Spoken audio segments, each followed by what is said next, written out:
उन्होंने खुद ने चुनाव लड़ा, चुनाव जीते और 2004 के अंदर बस्ती राम जी को टिकट दिया। ये 3 चुनाव तो छोड़ दो, उन्होंने कांग्रेस को वोट दिया है और मैं दावे के साथ कहता हूं इसके अलावा कभी उन्होंने कांग्रेस को वोट नहीं दिया। केवल शरीर तो उनका कांग्रेस में था, मन हमेशा को कांग्रेस का हराने का रहा। 1999 में युवरानी जी यहाँ से चुनाव लड़ी लोकसभा का, 35,000 से इन्होंने यहाँ चढ़ा के भेजे, लोगों ने उस टाइम खिलाफत की। 3 चुनाव आदरणीय भंवर जितेंद्र सिंह जी ने लड़े, तीनों चुनाव में इन्होंने खिलाफत की। उसके बाद सीताराम जी को यहाँ से एमएलए का टिकट मिला, उनकी खिलाफत इन लोगों ने की। डॉक्टर आरसी यादव को टिकट मिला, उसकी खिलाफत इन लोगों ने की। और जब मुझे टिकट मिला तो उसमें भी इन्होंने कांग्रेस की खिलाफत की। तो मुझे बता दीजिए आज तक अब कांग्रेस के साथ रहे, केवल उन्होंने कांग्रेस से प्राप्त किया है। डॉक्टर करण सिंह जी को और हमारे इस क्षेत्र ने, बीकानेर के व्यक्ति को हमने सर पे बिठाया, यहाँ लाके सर पे बिठाया उस व्यक्ति को हमने, और यहाँ से 2 बार सांसद बनाया, 2 बार विधायक बनाया और कांग्रेस पार्टी ने 6 बार उसको टिकट दिया। और जब 2 बार हार गया तो उसको विश्व का उपाध्यक्ष बना के कैबिनेट मंत्री का दर्जा दिया। इससे ज्यादा हमारे क्षेत्र से वो क्या चाहते हैं। पर जब हमारे क्षेत्र के नौजवान को जब मौका मिला तो उसको इस बात की जलन हुई, इस बात की पीड़ा हुई कि आज हमारे नौजवान, उनको सहयोग करना चाहिए था पर उसको भी वो हजम नहीं कर पाए। अब कोई नौजवान यहाँ से आगे बढ़े, ये बाहर के लोगों में और हमारे लोगों में अंतर होता है। इतना देने के बावजूद इन लोगों ने इसे किया। और अब पिछली बार की मैं बता देता हूं, टिकट के लिए बस्ती राम जी के लिए प्रयास करते, बस्ती राम जी को टिकट दो। हाईकमान ने इतने ज्यादा वोटों से किशनगढ़ से हारने के बावजूद भी हाईकमान ने कहा कि डॉक्टर करण सिंह जी, बस्ती राम जी को टिकट नहीं मिलेगा, क्योंकि बस्ती राम जी को हमने पहले टिकट दिया 11-12 हजार वोट इनके आए थे, इनकी जमानत जब्त हो गई थी। सर्वे में इनका कहीं भी नाम नहीं है। अगर आप चुनाव लड़ना चाहते तो खुद स्वयं चुनाव लड़िए, खुद पीछे हट गए, इसलिए इनको इसके बाद टिकट नहीं मिला था। तो उन्होंने कहा कि हम नौजवान को दे, इसलिए मुझे लीडरशिप डेवलपमेंट करने के लिए टिकट दिया। और आपके सामने किस प्रकार के उन्होंने बयान दिए। उस टाइम भी क्या 10,000 से नीचे इनके वोट आएंगे, जमानत जब्त होगी, धरना प्रदर्शन करेंगे। पर मैं तो जनता का आभार व्यक्त करता हूं, पहले चुनाव में के बावजूद 47,000 वोटों से चुनाव जिता दिया। आज भाई ललित यादव के बारे में भी कहते हैं, वो बच्चा है। आज ललित यादव राजस्थान यूनिवर्सिटी का महासचिव रहा, पूरे प्रदेश के बोर्ड पढ़ते हैं और प्रदेश से बाहर के लोग वहां पढ़ते हैं।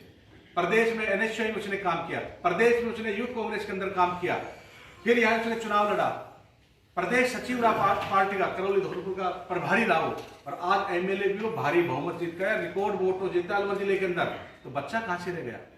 और मैं तो ये पूछना चाहता हूं, जब आपने बस्ती राम जी को टिकट दिया था 2004 में उपचुनाव के अंदर, उस दिन बस्ती राम जी की क्या काबिलियत थी। उसकी भी उम्र हमारी इतनी थी, उसका आज हमारा मेरा ले लो चाहे ललित यादव ले लो, 20-20 साल का योगदान है पार्टी के अंदर। उसके बाद पार्टी ने हमें मौका दिया और हमने साबित करके दिखाया, काम करके दिखाया। उस दिन तो बस्ती राम का कोई योगदान ही नहीं था, आपने उसको टिकट कैसे दे दिया। आपने भी तो उसको टिकट क्यों दे दिया, वो भी 40 साल का था और फिर उसकी जमानत जब्त हुई और आज भी आप उसी के बारे में पूछते। मुझे ये समझ में नहीं आता डॉक्टर करण सिंह जी को ऐसा क्या हो गया। इतना अच्छा डॉक्टर था, मैं उसका बहुत सम्मान करता हूँ, सज्जन व्यक्ति भी बहुत है, पर जैसा बस्ती राम जी कहते ऐसा चलते। और बस्ती राम जी तो मालू राम है, माल लेते हैं, जिसको माल मिल जाता है वैसा बोलते।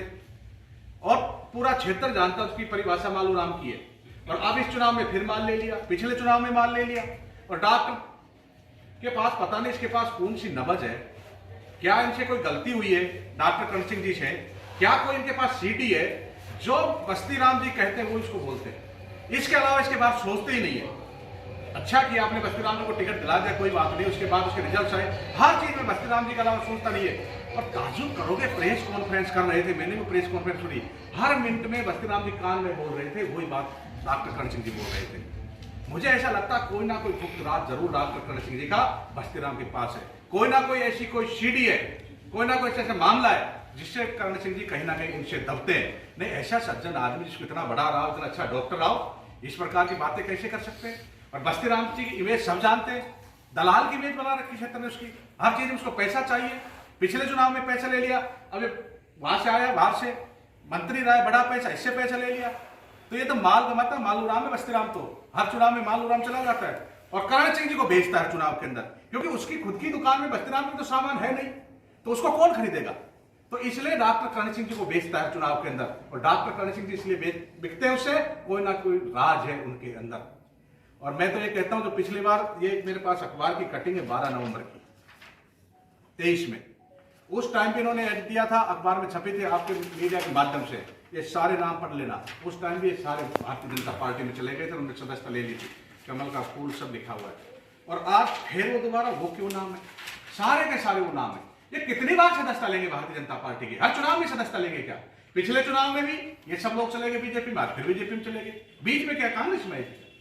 दोनों चुनाव में ये वही लोग हैं। और इससे ज्यादा बताओ, इनमें से बहुत सारे लोग ऐसे हैं जो आज भी कहते हैं हमने भारतीय जनता पार्टी की सदस्यता नहीं लिए। आप सब लोग पत्रकार बंधु जानते हैं, उस टाइम भी बहुत सारे लोग मेरे साथ चुनाव में लगे हुए थे, गलती से का नाम छाप दिया था, बहुत लोगों ने खंडन किया था। और आज भी हमारे पास बहुत साथियों के फोन आ रहे हैं। कल मैंने एक वीडियो देखा, हमारे संपत गोठवाल यहाँ से पार्षद हैं हमारे भैरोड़ नगर पालिका के, उनका वीडियो आया, उन्होंने कहा मैं तो जयपुर गया ही नहीं, मैं कहां से सदस्यता ले ली? मेरी तो किसी फ्लैक्स वाले के पास फोटो पड़ी रही तो फोटो लगा दिया। मैं तो आज भी कांग्रेस का और ललित भाई के साथ हूं, हमारा लोकल है, वो अहंकारी दूसरा प्रत्याशी 5 लाख से ललित यादव जीतेगा, कहीं मैंने उसका वीडियो देखा है। हमारे नरेश यादव का मेरे पास फोन आया, पूर्व सरपंच रिवाली से, उन्होंने कहा भाई मैं तो सारे दिन नीम रहना था, उन्होंने उसको वापिस का धमका के बस्तीराम जी नाम कैसे छाप दिया हमारा, इसका खंडन दो।